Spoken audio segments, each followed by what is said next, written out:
So apparently Game of Wool are struggling to find contestants, or at least that seems to be the case. They seem to be struggling to find contestants for season 2. And the reason I think they're struggling is because they've extended their application deadline. Original deadline was sometime in March. I can't remember exactly when, but the new deadline is 17th of April, I think it is. So today I'm going to talk a little bit about why I think they might be struggling to find contestants and what I think they can do to improve the series, both for the contestants and for us watching it. And I want you to give me your opinion as well. So if what you thought was wrong with the first season, what you think they can improve this time, let me know in the comments below. And I hope you enjoyed today's video.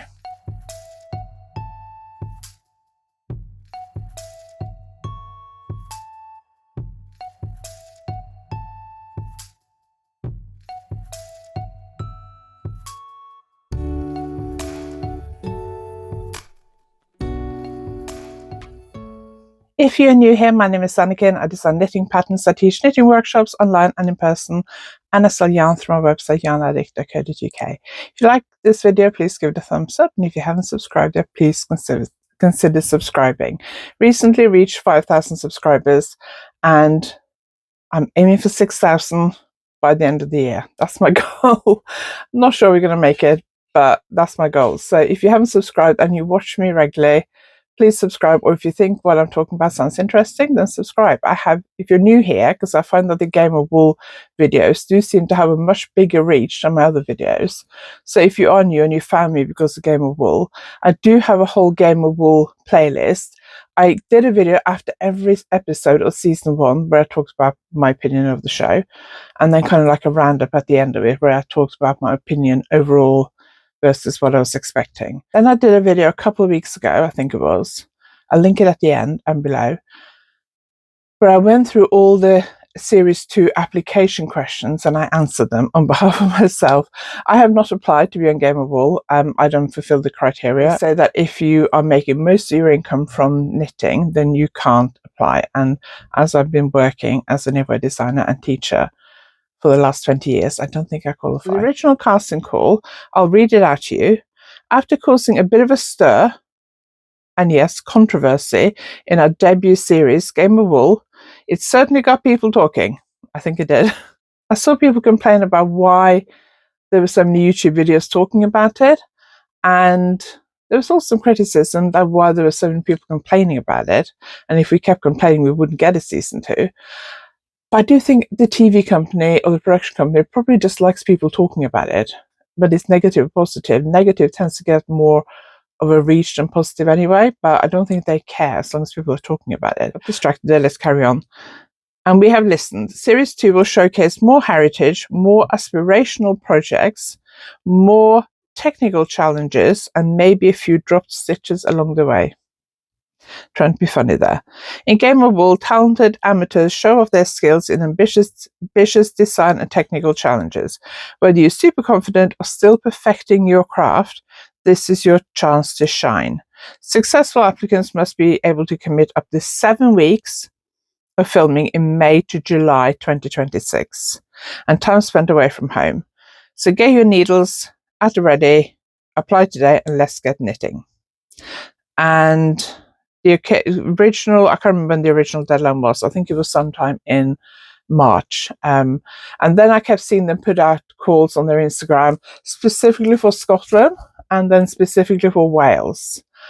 And it does sound like they are struggling to find cast. Now we'll talk about the fact that they're specifically putting out like a separate Instagram post for getting people from Wales and people from Scotland, on why I think that is. From what I understand from reading through the application, it sounds like they're auditioning in London, Manchester, and I can't remember whether it's Glasgow or Edinburgh, or they just said Scotland, I can't remember.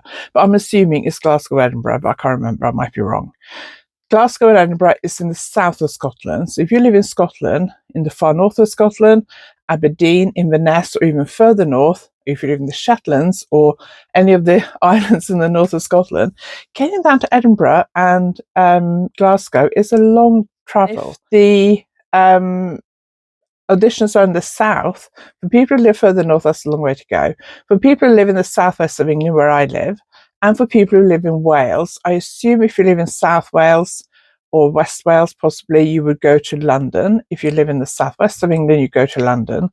I looked up a train from where I live in southeast Cornwall to London in 2 weeks' time. So with a little bit of notice, but not a lot of notice. Now, I booked tickets at the end of March to go to Norway at the end of May. And I'm getting the train from southeast Cornwall to Paddington, London Paddington, and then on another train on to Stansted. The train to Stansted, I think if you buy separately, it's something like £25 return. I am paying £170 for the return train ticket from southeast Cornwall to Stansted. Going to southeast Cornwall to Paddington isn't that much less when I was looking, because I was looking at that thinking, is it cheaper to just buy a ticket to Paddington and then buy a separate ticket to Stansted? But it wasn't. I looked in 2 weeks' time. If I was getting the cheapest morning train, which the first train was about £10 more, so I've gone for the second train, which leaves my town at 6:44 and gets into London Paddington in West London at 11:20. And then coming back, the last train that will get me home that night is at 19:04. Leaves at 19:04. So if I get at 11:20 and have to leave at 19:04, that's most of the day. But really, by the time, depending on what time the audition is and stuff, that may not even be feasible. But to get that train with what's called a split save, which one of the train apps I use do automatically, it was £168. And if without the split save, it was £228 for a return ticket. Now, depending on what time the auditions are, if they're in the morning, I would have to go up the night before, which also means booking a hotel room for the night. Now, I have once before managed to get a Travelodge hotel room in central London, well, East London, I guess it was really. And we found a Travelodge in a bit of an obscure location. I can't remember where it was. And I think we paid about £50 for that. So it is possible to get hotels that cheap, but it's unlikely. When I went to London last month for Stitch Festival, I think my room was just over £100, £110 or something a night. I think I paid over £300 in total, about £320 for the Wednesday, Thursday, Friday for 3 nights. So over £100 a night. So if I was going to go up to London to audition for this and I had to pay for that myself, now I don't know whether they pay for you or whether you have to pay yourself. Yes, I could get there cheaper if I got the coach, but that also takes a lot longer. But I'm talking probably at least £250 plus food, so £300, £350. That's a lot of money to audition for a show. So I don't know whether they pay your travel expenses for everyone who auditions or not, but that's a lot of money. So that might put some people in the outlying areas off from applying. I got the impression last time that there were several of the contestants were from the London area or the southeast, because I know a few of them were talking about the fact that they travelled up together every week to Scotland. The last time it was filmed in Scotland, I'm assuming it is this time as well. From where I live in southeast Cornwall to Edinburgh, I think the fastest train was just over 9 hours. But most of them were just under 10 hours from where I live in Cornwall to Edinburgh. The train company that runs that line is Cross Country Trains, and they are appalling. Absolutely hate being on their trains. They're always packed, they're always dirty. They go all the way from Scotland to the far southwest of England to Penzance. And unless you get up on soon after the start, like me getting on in Cornwall, it'd be quite clean. By the time you get to Birmingham, which is probably about halfway, less than halfway, it'd be filthy and loads of rubbish everywhere because they don't have bins and they don't seem to clean it very often. So there's no way I'd want to get the train all the way to Edinburgh twice a week for 7 weeks. I could fly from, depending on where in Scotland it is, I could fly from Exeter to Bristol, but I doubt they'd pay for that. I don't know, it might be cheaper than train actually. So there's those things as well. If I was applying, I would have to think about how am I going to get from far southwest of England to Scotland and back every week for 7 weeks. I have health problems as well, so I would find that really, really difficult. Plus, it would interrupt my trip to Norway in June. Plus, it would interrupt several of my workshops. There's no way I would even commit to that, even if they came and asked me, because unless they paid me to do it. I couldn't give up paid work, and I also couldn't cancel the trip to see my parents. I would not be very popular. If you're in North Wales, I guess you might audition in Manchester. I don't know how much that train ticket would be, but the reason they might be struggling to find enough people to audition or enough cast, it sounds like, a few weeks ago they're putting out social media posts saying we're currently auditioning, and it sounded like the auditioning was ongoing. So have they auditioned a lot of people that aren't good enough? So then comes the actual filming part of it. 7 weeks, May, June, and July. Depending on when they start, considering the fact that the deadline now is 17th of April, and then they got audition. I don't know how much notice they give you for audition, and then they got to start filming. Are they going to start filming in May? I don't know how much notice they give you. I'm assuming most people who applied for the first season were working. Some of them may have been retired or self-employed, which gives you a bit more flexibility, but obviously you still need to work. It gives you a little bit more. You might be able to shift some of your work to different times. But some of them were younger and I assume had jobs or parental responsibilities or both. So how do you juggle that? If you're going to be away, I don't know whether they filmed over the weekends. It was like Friday, Saturday, and Sunday. So you'd only maybe need Thursday off work and travel home Sunday night or Monday.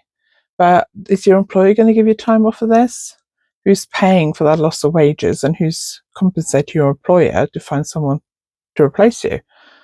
I don't know how that would work. So I think the time off for filming and time off work and other responsibilities, I think a lot of people would probably say, I can't commit to that because of my existing responsibilities. I saw somebody for the series 1 who runs a yarn shop, and I think she also has children. I don't know how old her children are because I've never met her, but I saw her post something on social media about it. And she said she couldn't take time off for her business and her family for that long to go and film. So there are issues around that maybe be to do with affordability, that some people just can't afford to do it. Obviously, they want to get people across a range of ages and they want to get different genders. They did that quite well last summer, I think. The youngest woman, I've forgotten her name now. She was from Northern Ireland, very sweet. I think she might have just been like 18. And I don't know how the oldest one were, but I don't know which one of them were the oldest, but I'm assuming the oldest one might be retired. And there were women, and there were young women, older women, men. I wasn't surprised the man won. I think he was one of the best knitters, but I think it was obvious from the start that he was going to win, but that's a whole nother story. So another reason why people might be put off by applying is because the criticism. Anyone who's in the online knitting world will probably have noticed that there were quite a lot of criticism for Series 1 from knitters.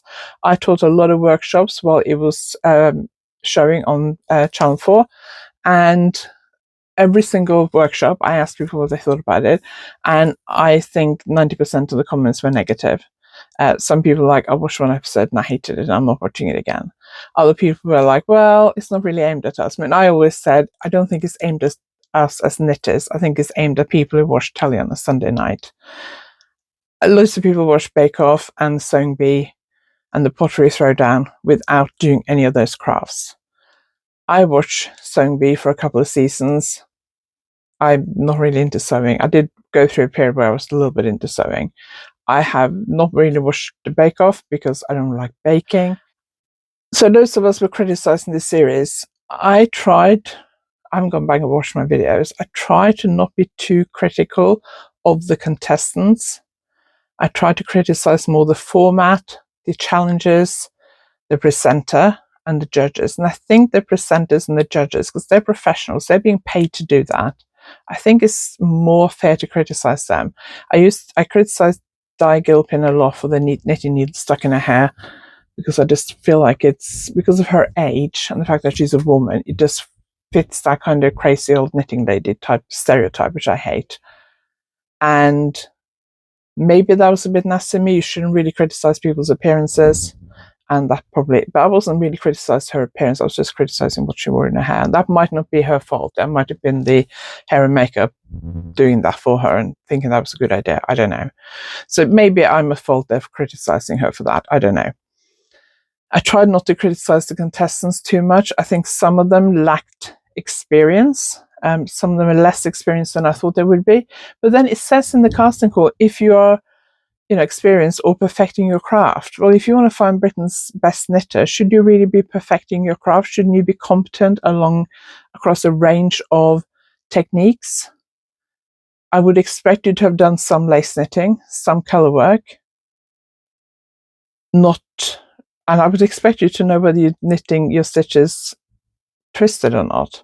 I didn't understand why some of the contestants in season 1 was chosen. Some seemed very experienced and accomplished, and some were just not. Partly due to age, but I was an experienced knitter in my early 20s, my late teens, because I'd knitted most of my life.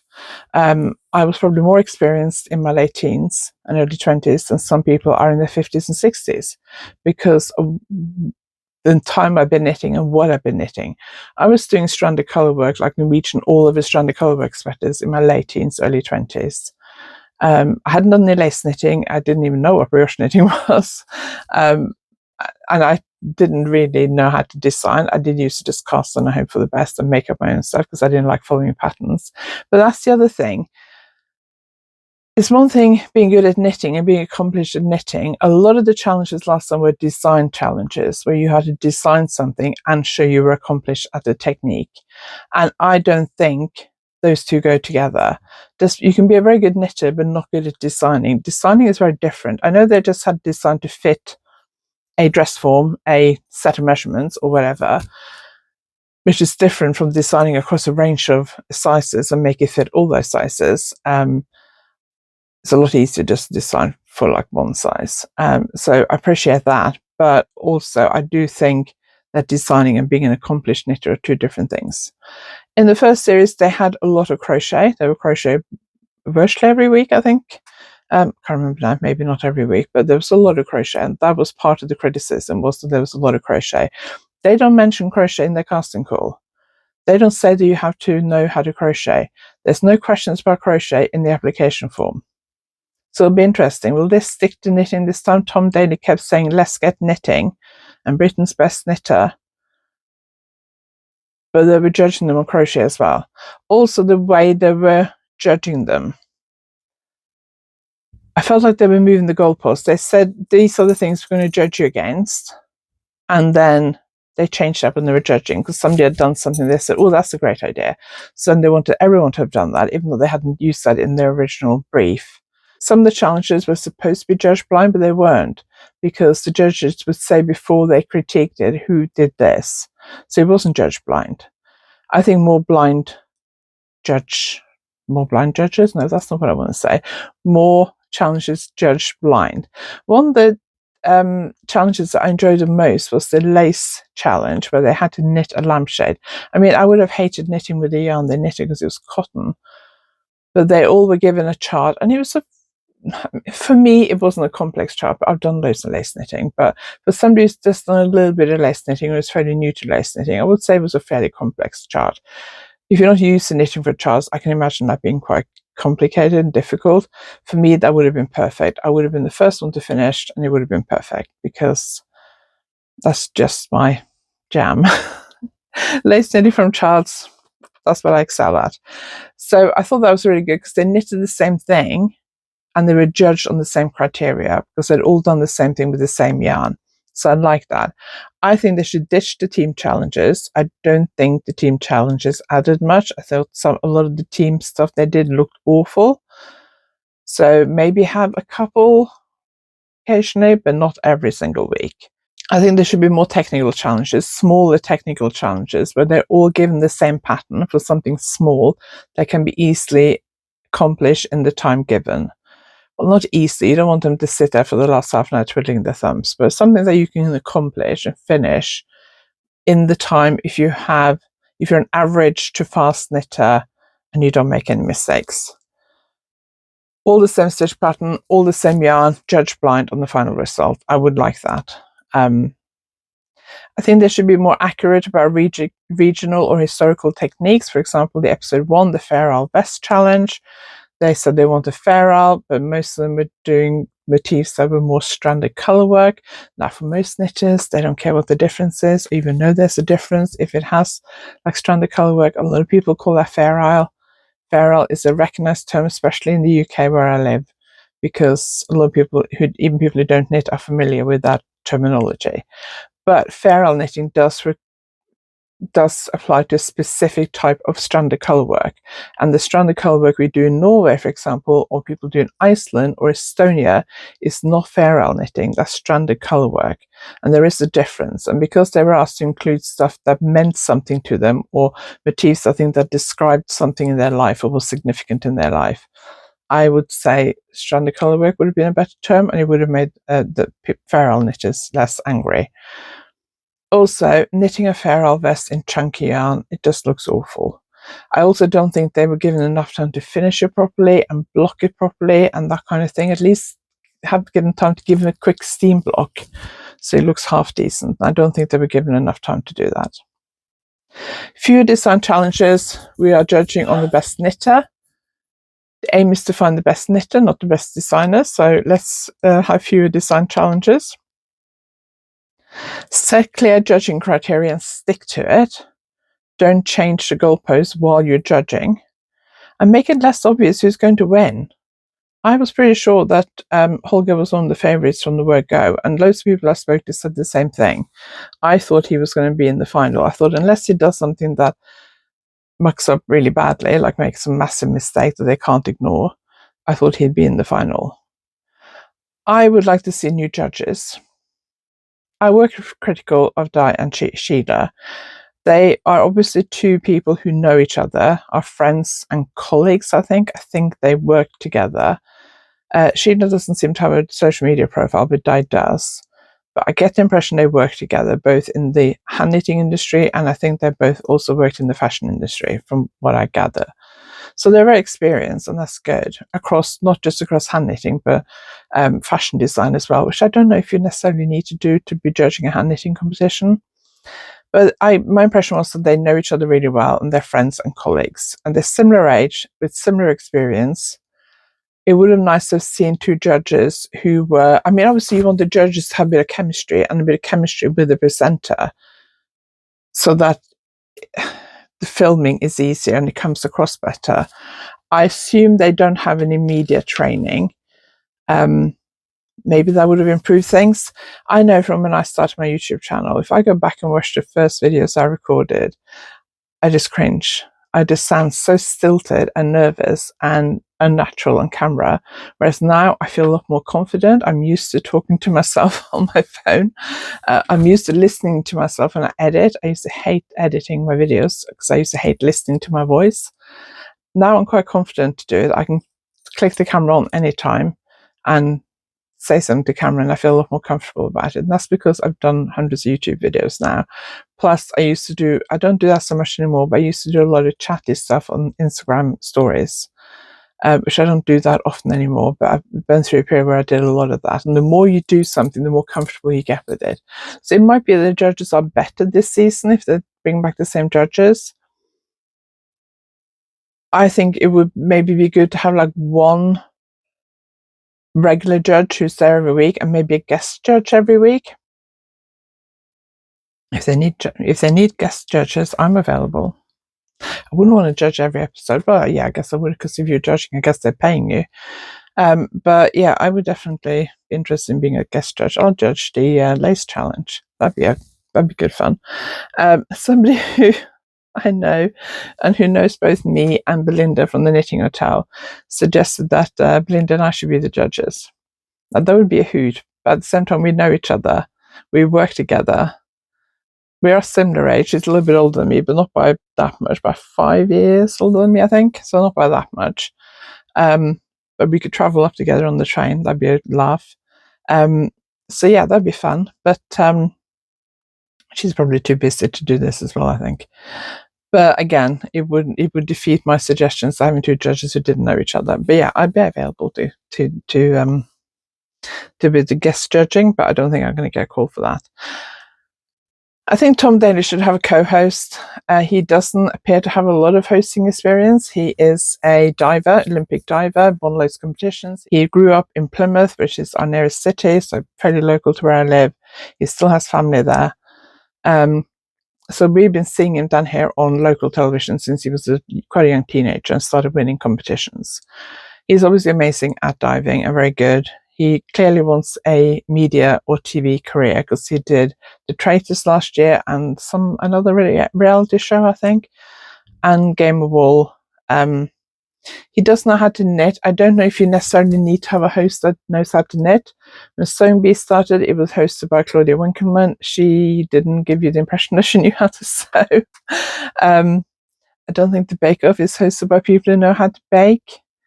I think they should probably give him a co-host who is a presenter that he can bounce off, because I think him presenting it on his own, he gets a little bit hyperactive. That might just be experience. It might be different this year because he's got more experience. But hosting a whole show like that on your own, I can't remember how many weeks it was. Was it 8 weeks? Is a big thing if you don't have that level of experience. So I think co-host and some new judges would improve things. And don't use AI graphics. Come on, Channel 4 or whoever the production company was. You were using AI graphics that were wrong. They weren't even right ones, they weren't even good ones. You can afford to pay an illustrator, can't you? Somebody to actually draw it out on the computer or whatever, or you can just knit it and take a photo. That's better than this AI rubbish they were showing. I mean, a lot of knitters and creative people are really, really against AI and come down really hard on businesses, small businesses who use AI, because AI is basically stealing from our work. I'm assuming my 2 knitting books have been fed into AI machines. I don't really know. I don't really understand AI. Probably my age. And the fact that I don't care and I haven't used it. But I wouldn't even use ChatGPT. I've used it once. I wouldn't even use that. A friend of mine's just used it to plan her holiday. She's going to the same part of Italy that we are going to in a couple of weeks, and she's used AI to ChatGPT to plan an itinerary for her. I'm just reading stuff up on Google and looking at Google Maps and stuff to plan hours. I'm really anti-AI. I'm sorry. In the creative space, they could have done better. I thought that was rubbish. And also be more accurate and specific about the historical stuff, include more historical stuff. I understand from what I've heard on the grapevine that they interviewed more experts on various historical aspects of knitting, but it was cut because of time. So maybe dedicated slightly more to that, but not in episode 1, because in episode 1, we're going to be introduced to all the contestants, and that takes up quite a lot of space. So I think episode 1, maybe a couple of simpler challenges that are easier and take less time, so they can dedicate that time to getting to know each of the contestants.